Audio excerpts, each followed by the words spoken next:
years ago. I joined Google about 10 years ago. So shortly after joining Google, I pick up what we call a 20% project, which is Yeah. a passion project that we can dedicate some time to outside of our core job. My core job is I work with our senior leaders on all their people and cultural challenges. And then Josh, who's my co-author for this book, at that time, 8-9 years ago, was building Google's first accelerator program for startups outside of the Google corporate group. And he was looking for volunteers, and they were building out a really cool accelerator that had all these tech components and marketing and design thinking, sales, etc. And there was nothing about people and culture. And I thought, okay, well, that's interesting. 1, 2, that's kind of my area that I would love to contribute to. So let me see what I can, let me pull together a proposal. So as a Googler would do, I went to the data and I tried to understand, was there something in the data that actually can help support the need for this work? And I found this really classic study out of Harvard, done a few years ago, where they looked at the top reasons why startups failed. And the number one reason why startups failed, it turns out, in this study was not because they ran out of cash or it was a poor product market fit or anything about the product or the strategy. 65% of startups failed because of people issues. Yep. And so I pulled together this proposal and I told Josh, let's do a very basic experiment. Just give me a small budget and I'll pull together a no frills workshop for founders on this topic. We didn't know a lot back then on what really was underneath that headline of people issues were the top reasons for failure. But we thought we'd try. So we bring the program first to Jakarta. And across all the different components of this accelerator program, this program, which we now call the Bonfire Moment, surfaced to be the most helpful and valuable part of the entire experience. So we thought that first time, all right, there must be something wrong with the data. There must be an anomaly here. Let's try it again. Right. You bring it to Bangalore, and again gets rated the most valuable, most useful part. And then we bring it to Sao Paulo, and then we bring it to Warsaw, and then to Johanna. And at some point, it takes a life of its own. It reaches founders in about 70 countries. We have founders who attend the workshop, turn around and run their own bootleg version of the workshop. And at some point, people are asking us, like, where's the book that captures all that we've learned?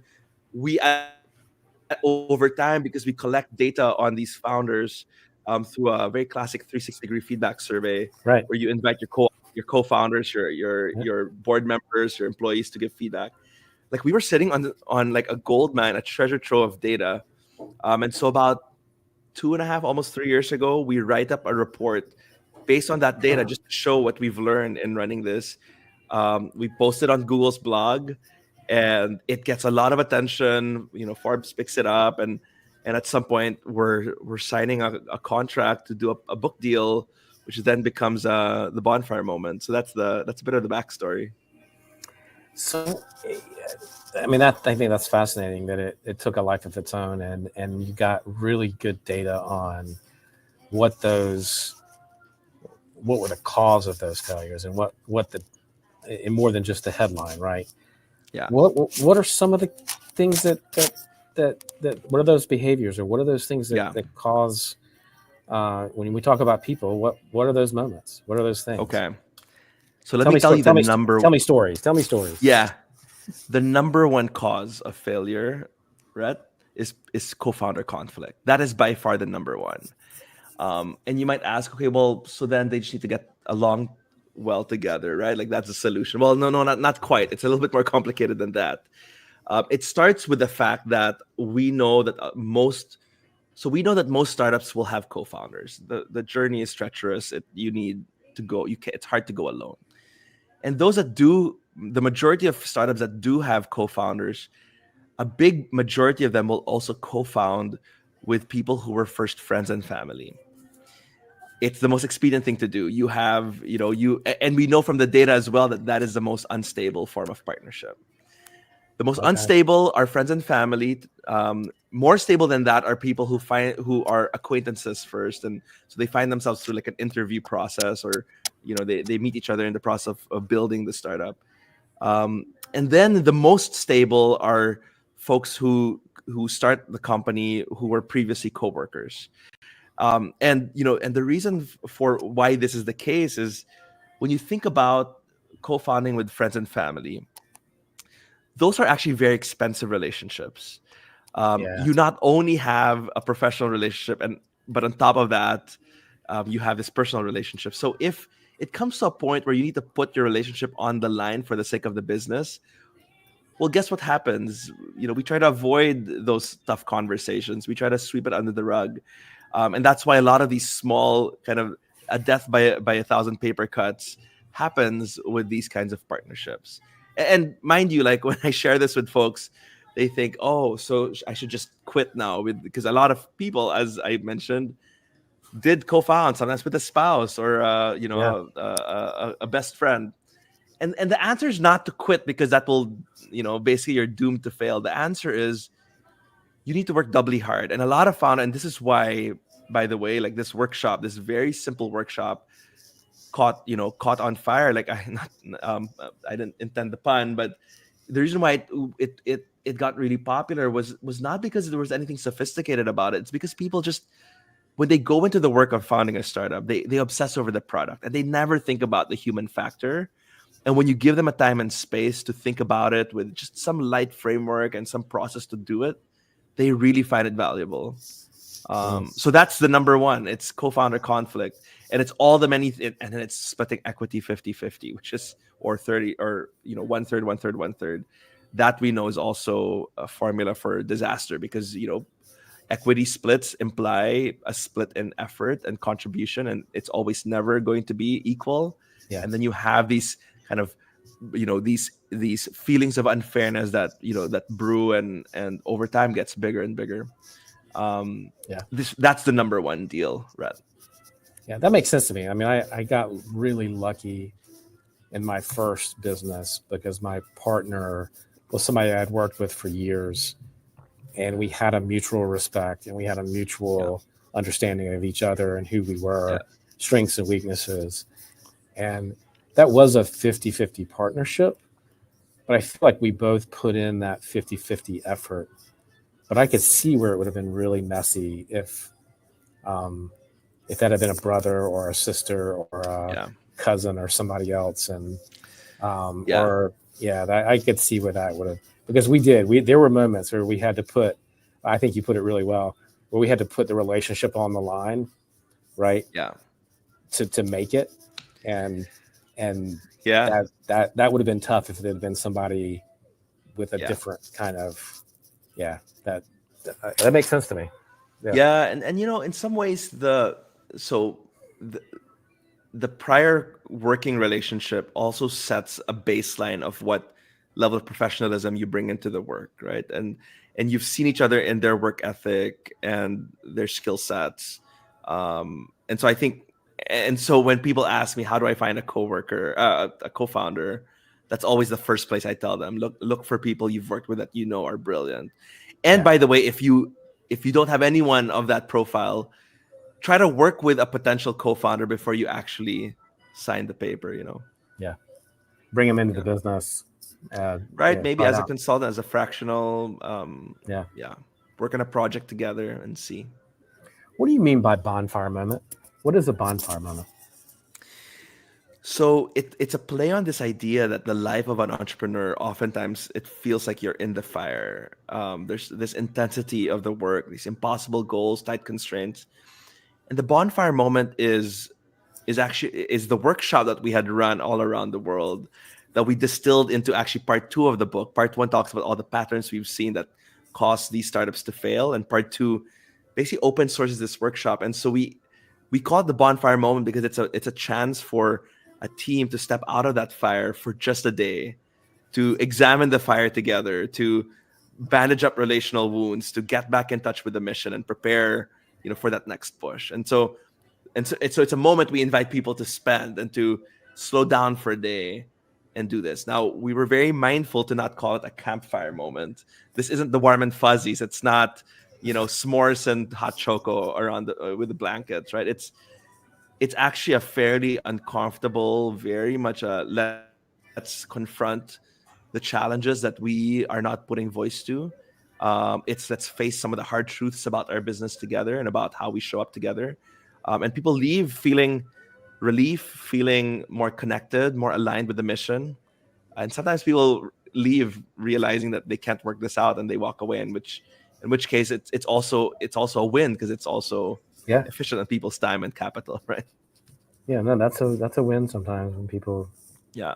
when they leave. What is what's the difference if you looked at your research? What's the difference between founders who thrive after the bonfire moment and those who kind of falter? Is there So what tends to happen is a lot of the issues we surface and confront in the bonfire moment, eventually that all gets revealed. But sometimes it takes 6 months, 12 months, 16 months, 18 months. What we try to do with the bonfire moment is we try to accelerate that timeline. We kind of save people the trouble of doing the guesswork.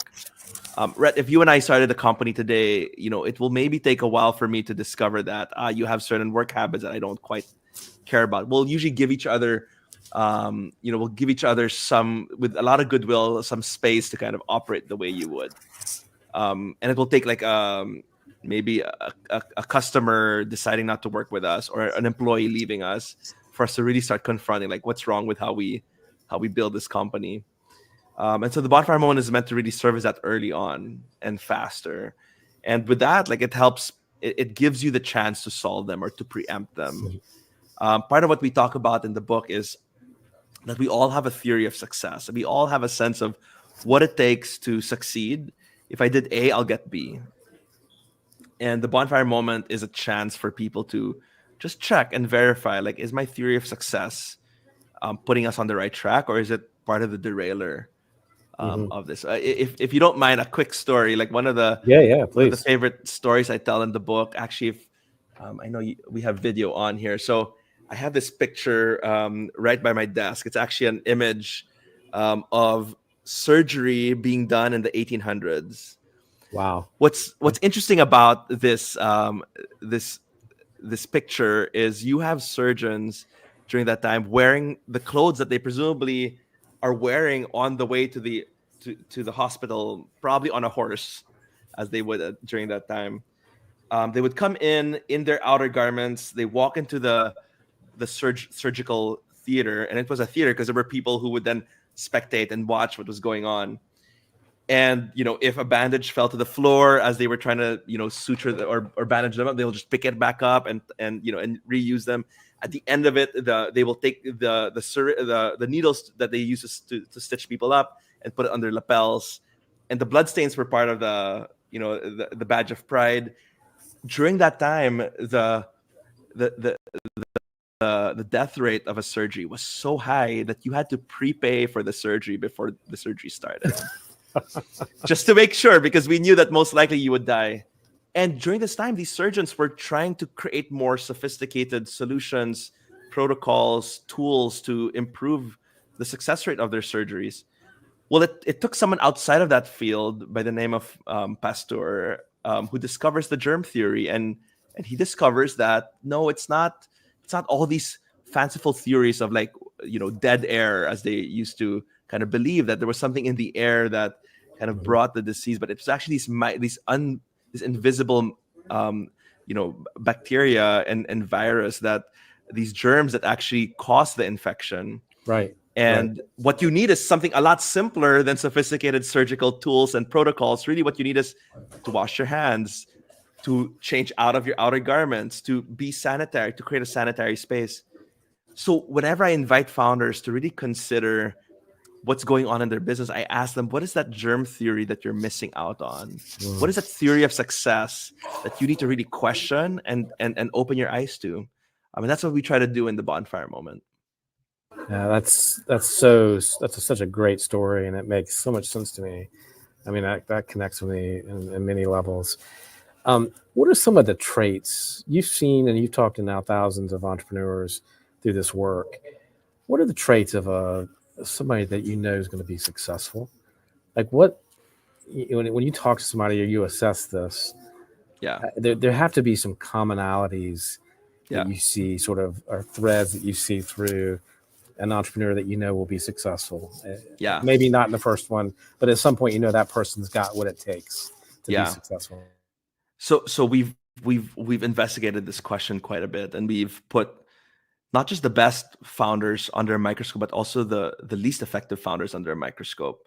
The reason why that's important is because in the startup world, it's very common for you to go to a conference and someone who is mildly successful say, these are the 5 or 10 things I've learned, right? And it would be very dangerous to listen to that and not look for people who did the same but failed anyway, right? And so that's what you call survivorship bias. Like, you want to overcome that, you want to look at both those who succeed and fail.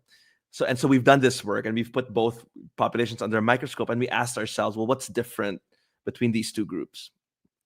So a few things, and we have a whole report that your listeners can find on online, and we can probably link it as well to any notes or you have here.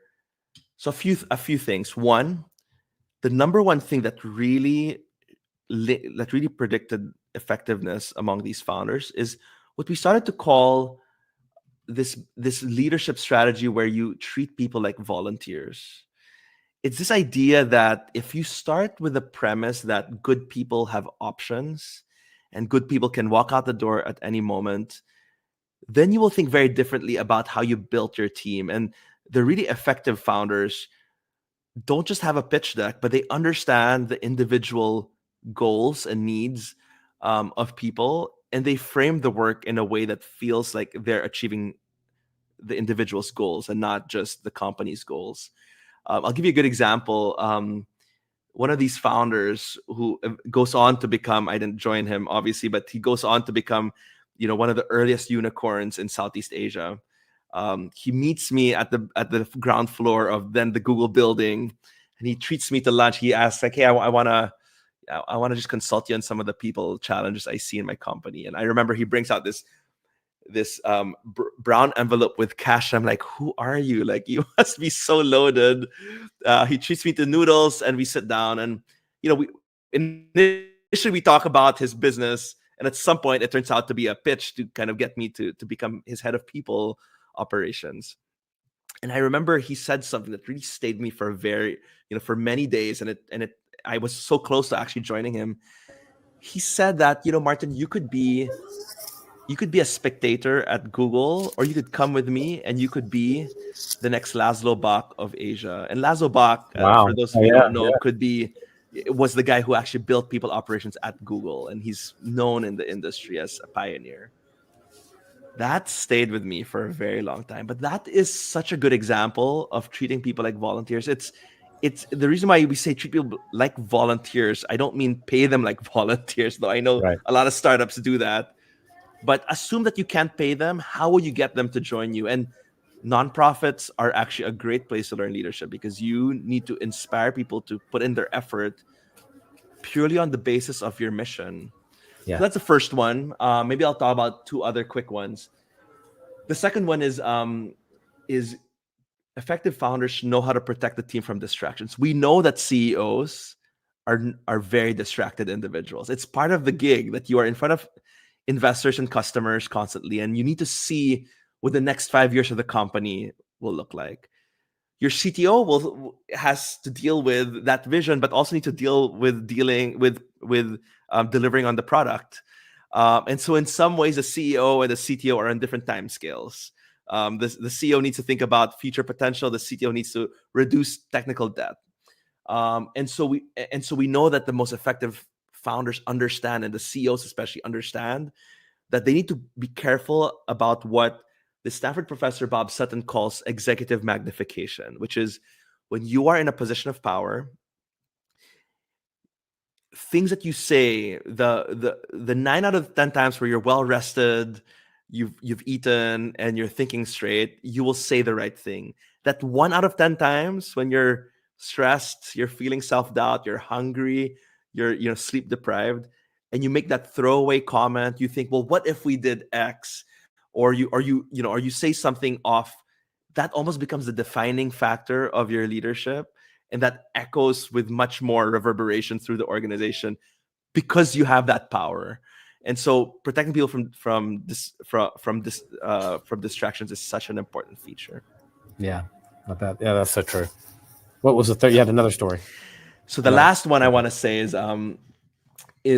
is um, is that the most effective founders have this trait that the way we've talked about it is that they know how to overcome disappointment, and they have this trait. So we know that founders are are by default overconfident individuals. You need to somehow be blind to the true cost of building the business to even get started. If we all knew what it would take, we would never get started. So there's a bit of that necessary delusion at the start. And then we know that actually that overconfidence becomes exclusively a derailer beyond those early days. In fact, what we do see is that a lot of founders, as they get started, it's almost this Dunning-Kruger effect that you may be familiar with, where at the very start of the journey, when you have very little skill, um, your overconfidence is a derivative of the fact that you do not know how to avoid mistakes, and to even if you did make mistakes, you didn't know that they were mistakes, right? And so it keeps you in this overconfident bubble. Yeah. Now, soon after that, when you start to see just what great looks like and just how far you are from that bar, then a serious amount of self-doubt kind of hits you. And it's at this time where a lot of founders will think of their future prospects and think, wow, if I'm so nervous about succeeding, then maybe this is a signal of future failure. What our data shows is actually quite the opposite, which is that those feelings of self-doubt are more likely signals of growth, and that people Okay. should just keep on going. And we know from the data that over time, once you get better at it, yes, your confidence does rise, but it never goes to the same levels as when you first began. And so we talk about how the most effective founders are actually people who have a confidence, but that tilt towards humility. There's a confidence in the mission, in the team that they've assembled, but there's a certain humility around the limitations of their skill sets, and they're able to ask for help, and they are avid learners, and they'll soak things up. And you'll see that Yeah. from every founder that has scaled a business from zero to IPO. Like you almost have to be in a learning mindset to get through all those many phases of the company. Um, No, yeah, that described my whole journey right there. Where it was just, I wouldn't say it was overconfidence starting it, but it's a little delusional. I mean, I think that's a great word for it.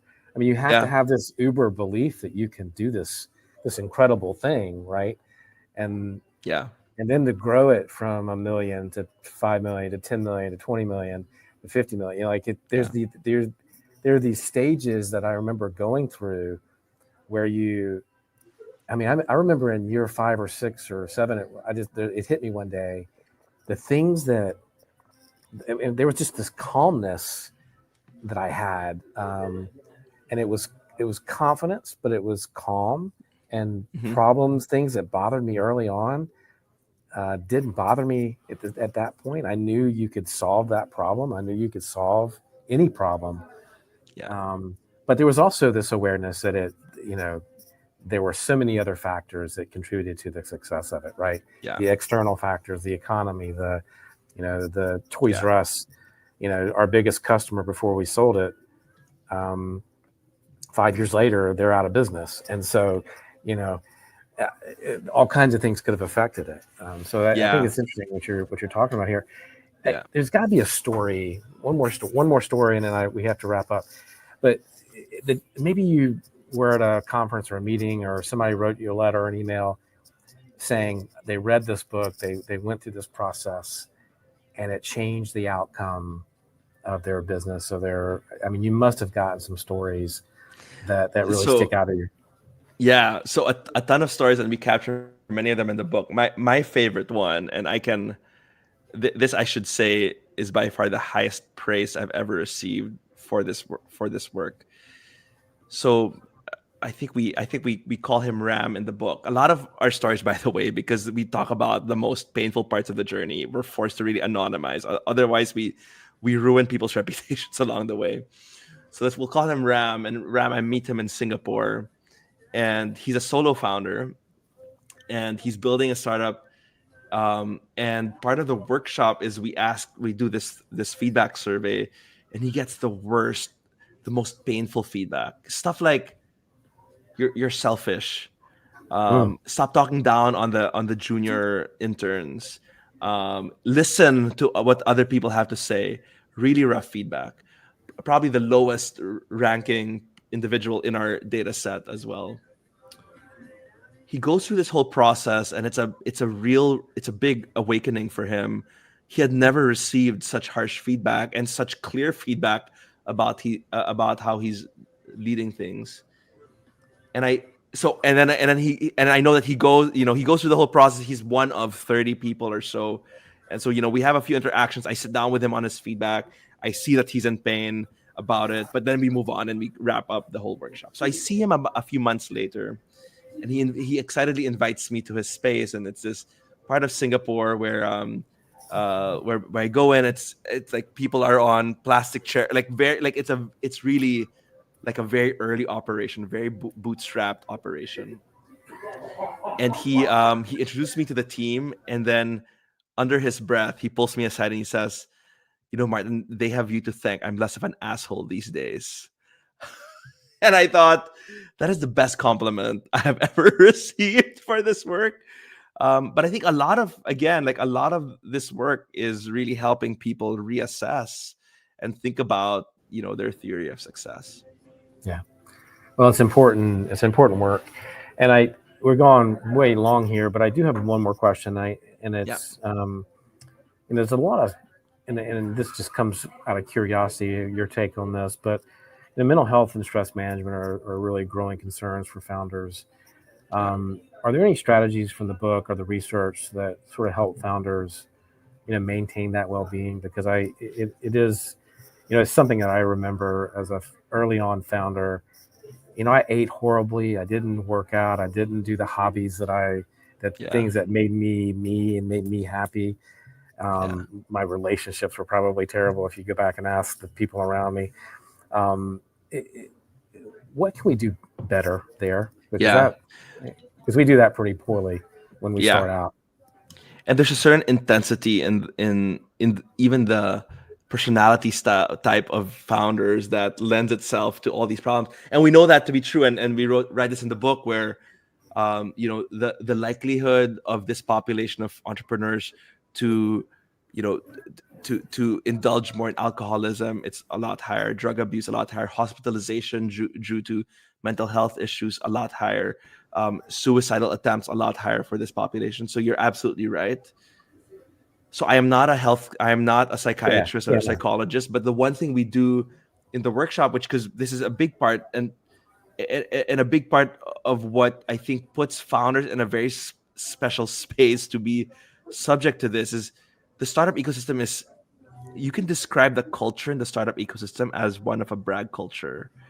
You constantly have to be selling to either a new employee, a new investor. And so it's like everyone is constantly crushing it around you. And when you come home and you need to live with yourself, you realize, well, if everyone else is crushing it and I'm not, like, surely I'm the worst at it. So there's a bit of this kind of what psychologists would call pluralistic ignorance, right? If we all behave in a way that we're right, crushing it, and we right. all know that we're not crushing it, then somehow you collectively create this problematic ecosystem. So the one thing we do in the bonfire moment, so we talk about this curve where you start very overconfident, and then you kind of need to confront this self-doubt and insecurity, this imposter syndrome. We help founders get in touch with with the masks that they wear. And I think by understanding how you tend to protect the ego, protect yourself through those moments, I think it helps you, it helps the people around you decode your behavior. So we talk about three ways that we found founders mask up. So there's false optimism, false strength, and false detachment.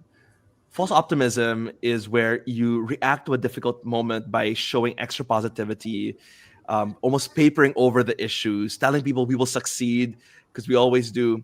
Yeah, And that's false optimism. And you project helpfulness. You try to move towards people. And then there's false strength, which is um, when you are trying to show prestige, you try to display intellectual dominance. You show that, we have succeeded before, we will succeed again now. We're going to be great at this. Again, papering over the real issues and showing dominance. And then there's false detachment, which is wanting to show calm and independence, being incognito out of the limelight, maybe being a little bit absent to the team. And so we ask founders in a part in the workshop that we affectionately call the bullshit circle to reflect on what are the biggest insecurities we bring to this work. And of these three masks, like which are the masks that we tend to wear? And that way you help you enlist the people around you to help decode your tells, the signs of self-doubt, and they can then in turn help you through those moments. Wow, that's pretty powerful. Boy, I wonder what they would have said about me back then. Well, Martin, this has been fascinating, man. I love to follow your work and stay in touch and learn more. I would love that. And if I can be of any help to you, please let me know. Likewise. And so where can people find the book? And if they want to be in touch with you and talk about this? Yeah. So bonfiremoment.com is a good place to not only learn about the book, but also there's a lot of videos that Josh and I, my co-author, and I put up that explains what this bonfire moment is about. This feedback survey that I just spoke about is also available there. At some point, we will have certified facilitators to come and help with teams that need the help the most. I'll help you there. Amazing. We also have. That's awesome. We would love to have you. So, and Josh and I are also active on LinkedIn, so feel free to reach out there. Happy to answer any questions and get connected. And I post quite regularly on LinkedIn. Okay, great. Well, guys, this is Martin Gonzalez. The book is The Bonfire Moment. It is a book that matters.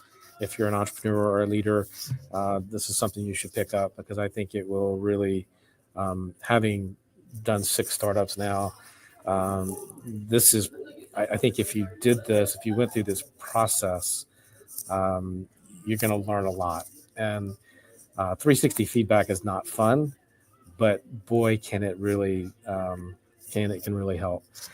So Martin, thank you for bringing this to us. This has been another episode of Bestseller Live. You can tune in on LinkedIn, you can tune in on Twitter and YouTube, and you can also go to our website at bestseller.live and join the club, join the group, and you'll get updated on all of the conversations we're going to be having with authors. And anyway, one other thing, Martin, I hate to put you on the spot. Can we get a book to give away? Sure, let's do it. All right, good. Well, I'll be in touch with you about that, and we'll get some emails now about that, and we always get people who want to get a copy of the book, so we'll do that for people. And thank you so much, and we'll see you at the next episode, which is next Tuesday. We'll see you then. Bye.